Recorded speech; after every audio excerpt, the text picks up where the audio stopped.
देख रहे हैं गुजरात की बात। मैं हूं आपके साथ रश्मि त्रिवेदी। तो आइए करते हैं चर्चा गुजरात में होने वाले कुछ अहम और बड़ी खबरों पर। सबसे पहले बात करेंगे वाघ बकरी चाय के मालिक पराग देसाई पर स्वान ने किया हमला, सड़क पर गिरने से सिर में लगी चोट और हो गई मौत। वहीं आगे चर्चा होगी कि नवरात्रि में गरबा गाते गाते मौत हो रही, गुजरात में हार्ट अटैक से डेथ पर आनंदीबेन पटेल ने की है मांग। वही आगे चर्चा होगी कि वैलेंटाइन डे पर नहीं, नवरात्रि में सेटिंग करो। गुजराती अभिनेत्री उर्वशी सोलंकी का है ये विवादित बयान। तो आगे चर्चा होगी कि हरिद्वार की गंगा आरती जैसी तापी माता की महाआरती हुई। वही आगे चर्चा होगी कि अहमदाबाद क्राइम ब्रांच ने डीआरआई के साथ संयुक्त कार्रवाई में 500 करोड़ की ड्रग्स और कच्चा माल पकड़ा।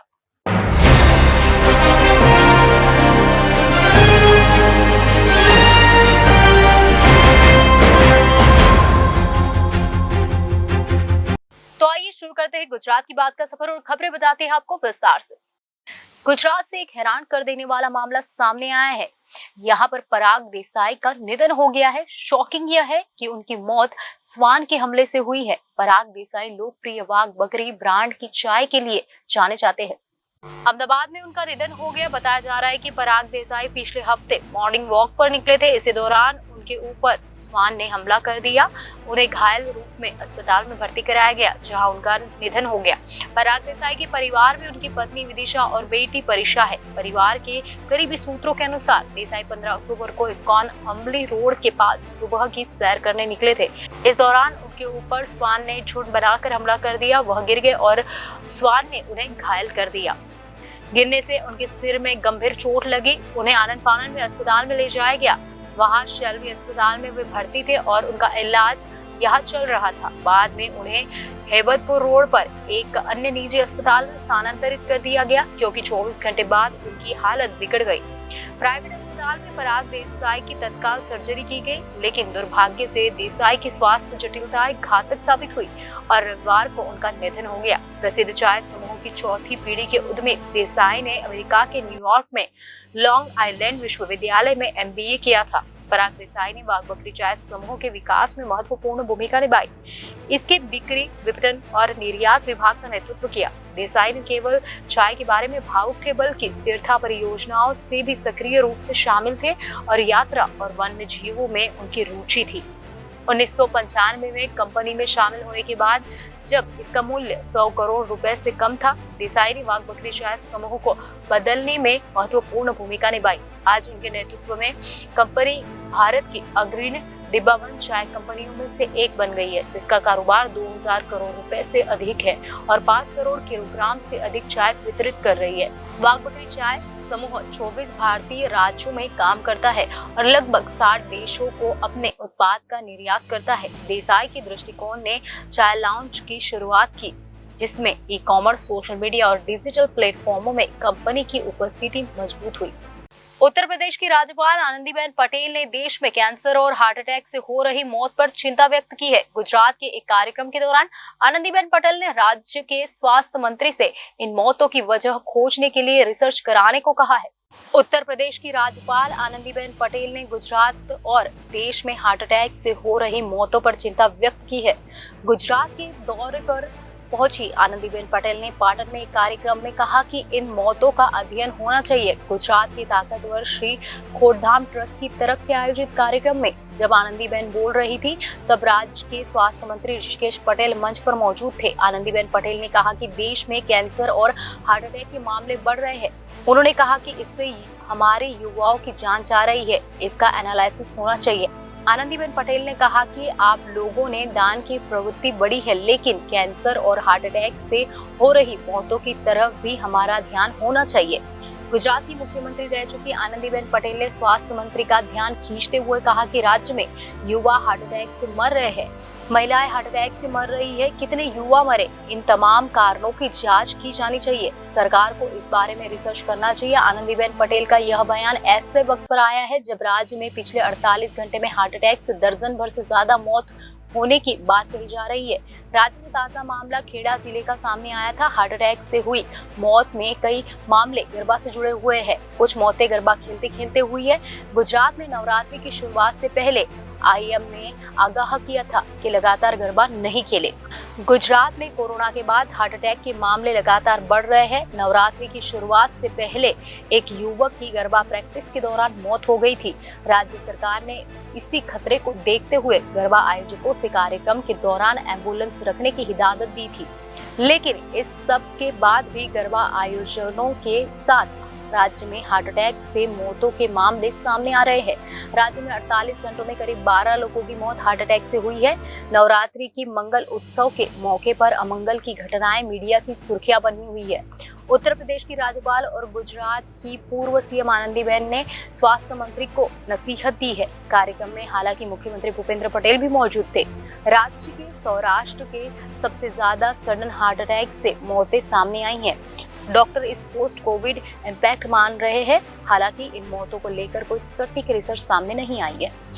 करवा मांगू छू यहाँ पे दान नो प्रवाह वहावे बहुत सारो काम करे, पण आ पूरा देश में कैंसर थई रह्युं छे, हार्ट एटेक આવી રહ્યો છે। आ नवरात्रिना समयनी अंदर કેટલા યુવાનો ગરબા ગાતા ગાતા મૃત્યુ પામ્યા। તમને ખબર છે, મને ખબર છે, એનું એનાલિસિસ થવું જોઈએ મિત્રો। શા માટે આ ઘટનાઓ બની રહી છે?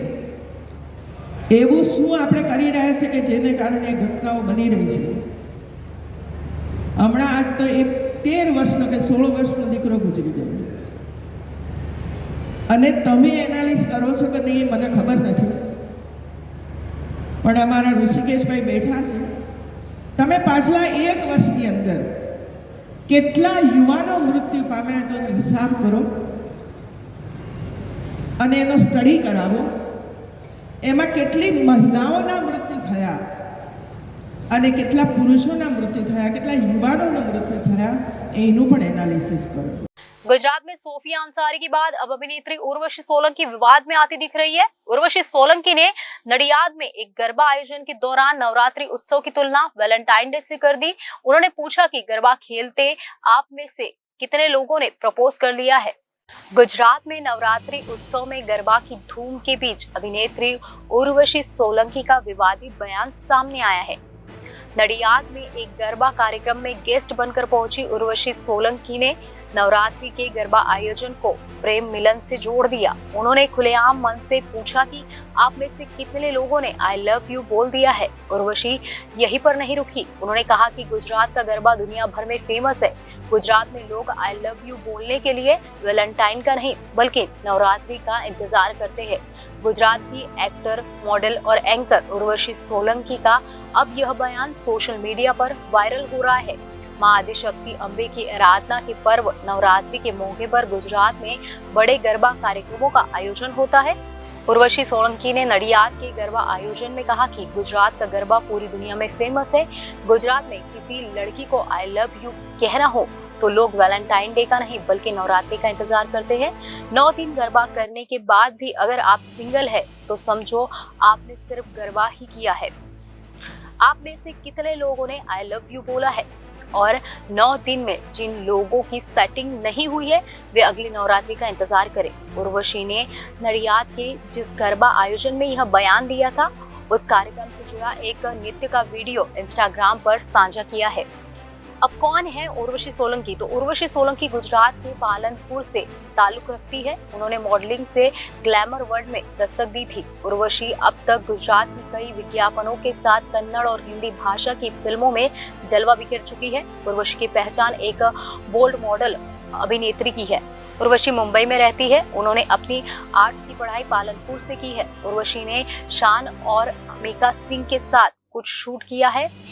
वडोदरा की मॉडल और social media star Sofia Ansari के बाद अब उर्वशी सोलंकी के बयान का वीडियो वायरल हो रहा है जिसमें वे गरबा और नवरात्रि को प्रेम मिलन से जोड़ रही है। गुजरातना गरबा आखा वर्ल्ड में फेमस है અને ગુજરાતમાં કોઈ છોકરીને આઈ લવ યુ કહેવું હોય ને તો આપણે વેલેન્ટાઇન નહીં નવરાત્રીની રાહ જોઈએ છીએ, રાઈટ? કેટલા જણાએ કીધું આ 4 દિવસમાં? 9 દિવસ તમે ગરબા રમો અને છેલ્લા દિવસે પણ જો તમે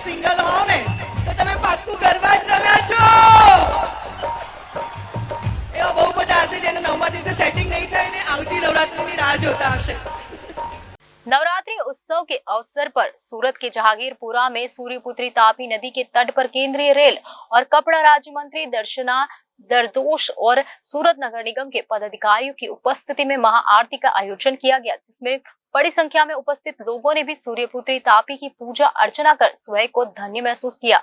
महाआरती के मौके पर लोगों ने तापी को स्वच्छ रखने का संकल्प भी किया। सूरत में जहांगीरपुरा में तापी नदी के तट पर महाआरती का आयोजन किया गया। जिस प्रकार से गंगा माता की आरती होती है और उसी आरती जैसा ही अलौकिक नजारा अब सूरत में तापी माता की आरती के दौरान देखने को मिलेगा।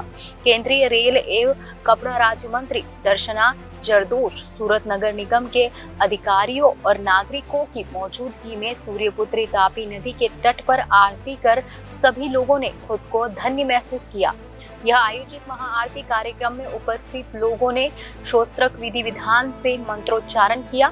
वहीं साधु संतों के साथ मंत्री दर्शना जरदोश ने भी तापी माता की आरती की और सभी ने तापी नदी को स्वच्छ रखने के साथ साथ इसमें फूल न डालकर तापी को शुद्ध रखने का संकल्प लिया। तापी में हुई महाआरती का नजारा हरिद्वार की गंगा आरती जैसा था। हर रोज रात के समय तापी नदी की इसी प्रकार से आरती की जाएगी। આજે આપ કયા પ્રોગ્રામમાં ઉપસ્થિત છો? સુરતની ધરતી પવિત્ર તાપી માતાની કિનારે આવેલા રામમઢી ખાતે આજે આ માતાજીની સપ્તમી પર વારાણસીની પેટર્ન ઉપર ભવ્ય આરતીનું નિર્માણ થયું છે અને લોકોમાં પણ ખૂબ ઉત્સાહ છે। મુરદાસ બાપુ અમારી સાથે છે, આ વિસ્તારના કોર્પોરેટર કુનાલભાઈ એની સમગ્ર ટીમ સાથે મળીને આજે તૈયારી કરી છે સંસ્કૃત પાઠશાળાના બાળકો સાથે મળીને।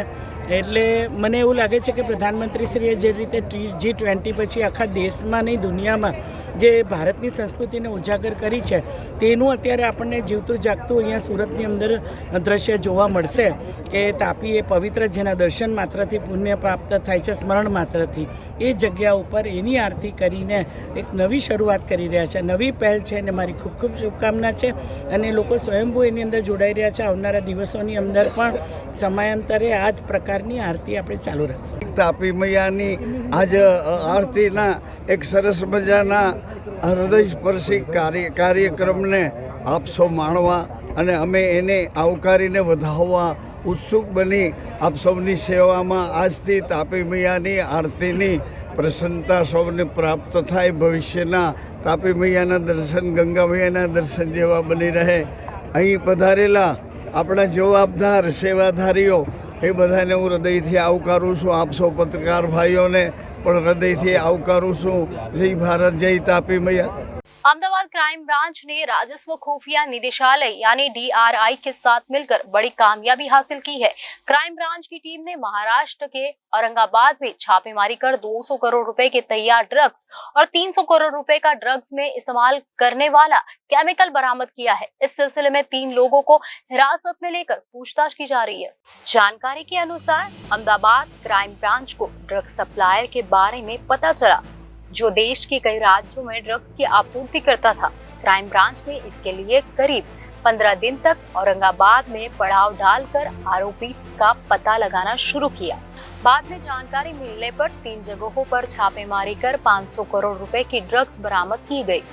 इसमें 200 करोड़ रुपए की ड्रग्स जबकि 300 करोड़ रुपए का 25,000 लीटर केमिकल जब्त किया गया। इस केमिकल का उपयोग ड्रग्स बनाने में किया जाता है।